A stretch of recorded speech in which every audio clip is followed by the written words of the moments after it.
Hi everyone! Welcome to a very spontaneous video with a mic test voiceover. I talk a lot about prototyping when it comes to plush work, but I've never really filmed the ins and outs, so here goes. If you followed my blogs, this OC is being made with Stoffhummel Minky. I've probably butchered that. This Minky doesn't stretch as far as Shannon or Hopen, so when it came to making a chunky, cuddly body shape, my usual pattern was a no-go and I had to make a new one. So as you can see, I have a prototype with all the important elements finished. The markings need to be drawn on permanently. I'm sorry about the camera, it was set to autofocus and apparently that means doing a little zoom wiggle every time it needs to change. This was really just a spur of the moment thing, so I didn't get my lights out and I should have checked my camera settings more closely.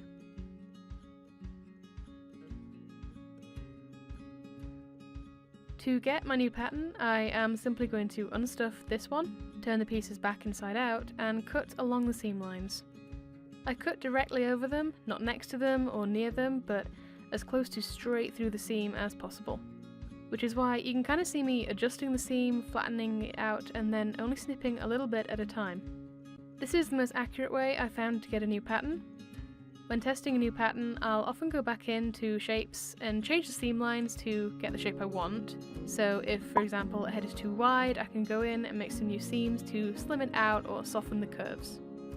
When you make those edits, it doesn't matter how many you make, the innermost seam is the one that makes that new shape. The fabric can't stretch past that innermost seam. So as long as I cut that seam, when the piece is laid flat, that's going to be the final pattern. For tiny little curves, I use the tiny embroidery scissors my husband bought me. They're super useful, I'm not sure where they came from, I think they're on Amazon. But they are just so good at snipping little tiny details, so they're perfect for the curves on this tail.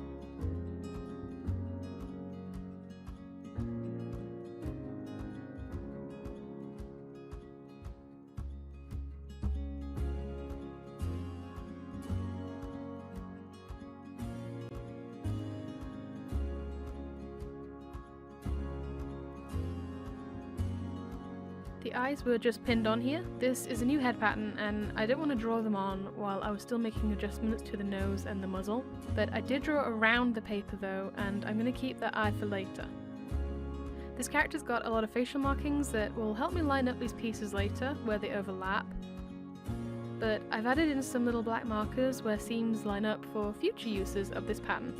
The muzzle was hand sewn on to help me get the right look, so with a vanishing marker, I'm drawing all over the seam line. This will help me get a better visual when it comes to cutting the pattern out properly.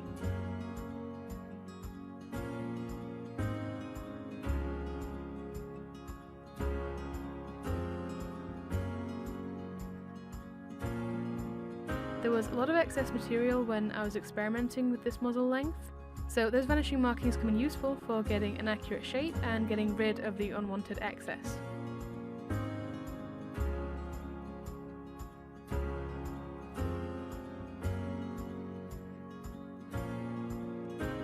Same for the head. To figure out the muzzle, I made a head a solid ball shape, and then I pinned and sewed the new muzzle to it, so I need those markings to show me exactly where the muzzle should go on the face. This is a more canine character than I usually do, so to get the eye and nose placement right, I needed to adjust my usual style of head patterning, and I think it worked out okay. The body is, well, it looks very confusing because it's lime green and covered in marker pen, but the best way to do this is to just work backwards. So I usually put either the belly gusset or the soles of the feet in last, so if I start from there I'll be able to figure out all the shapes and the seams pretty easily.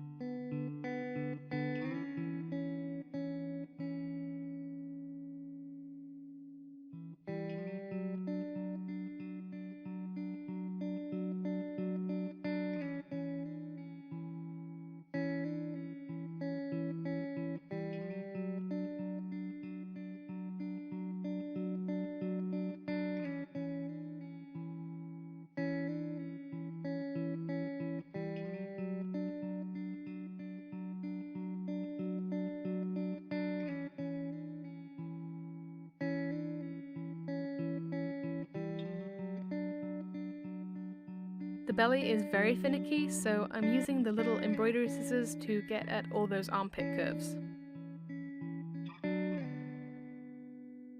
When people ask me for advice and I tell them about this kind of prototyping, the biggest answer I get is, but it's such a waste of time and fabric. But I can pinpoint the exact moment that my quality started to go up in terms of detail placement, proportions, and shaping, and that is when I started doing full prototypes like this one. Plus, I mean, look at all these markings. Are you telling me it's easy to get them all placed correctly first go? They need to follow the shape of the body and be in proportion to each other and not get in the way of seams or anything else. So being able to draw them out, erase them, draw them back in again, and then finalize the placement is very useful. And as I mentioned before, this Minky is different to the brands I'm used to. So if I'd gone in with my usual pattern and embroidered on it, put it together, and then realised it was a big, tall, skinny mess, I think that would have been a bigger waste. Once all the pieces are cut out, there's a lot of trimmings and fluff, and before I can do the next steps, I need to clean them up. I have a tailor's brush and a regular sticky lint roller, and I go over every piece until they're free of fluff.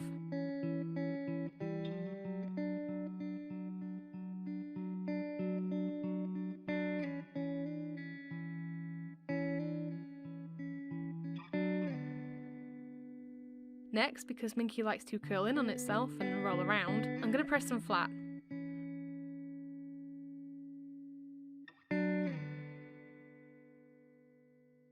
I cover everything with kitchen paper so it won't melt, and I go over it with my cordless iron. I already heat set all the markings on the body before working on it, but if there's anything left that's still smudging, this will fix it up.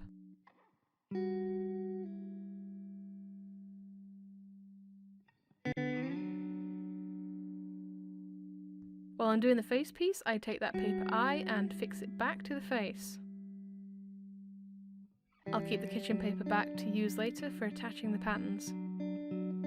I like to use coloured paper for doing the scans because the scanner will pick up the edges of the paper far better than if it's white, and I can use the paper's dimensions as a guideline for scaling my pattern pieces. I just lay them out flat at first to see how many pieces I can get on a single page before fixing them to the paper. I use my temporary basting spray so I can adjust the paper placement without damaging anything.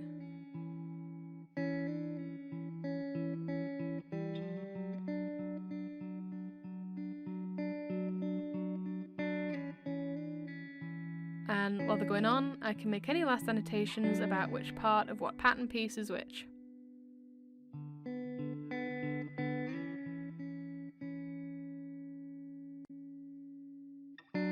Where I can, I group pattern pieces together by what part of the body they're for, so all the ear pieces go together on this page, and then I can sneak the paws onto the end.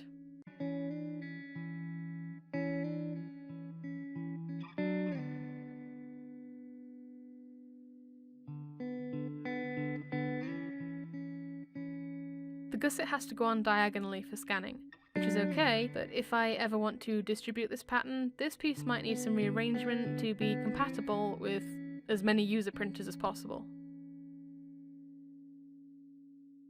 The body just does not want to go on flat and even, so I just have to keep rearranging it gently until it goes where I want it to go.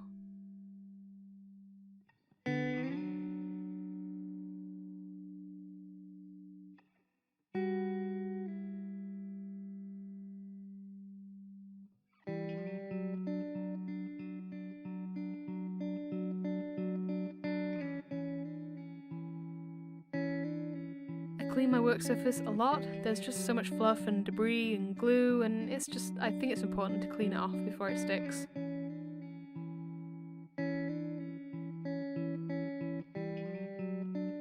So the next job is to scan these in with my scanner. If you don't have a scanner, you can turn the grid line options on your camera, this goes for phones as well, to get as level a photo as possible of the pattern pieces.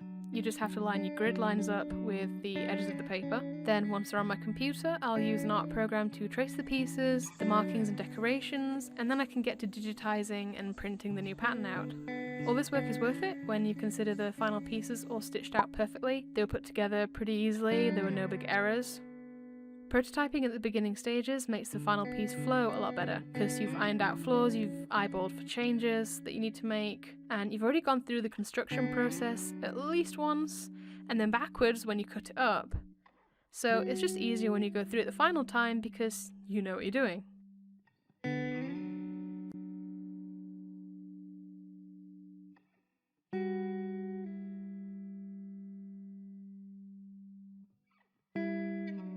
This video will be going out early to my lovely coffee members. They'll get first look before it goes public. I have a lot of other videos and posts waiting in the wings. Some of them are about this little guy, others are about some of my other ongoing projects. So if you want to have little sneak peeks, walkthroughs, posts, videos, downloadable content, I really recommend checking out my coffee and maybe hanging around for a while as a member. Thanks for watching, and I'll see you soon.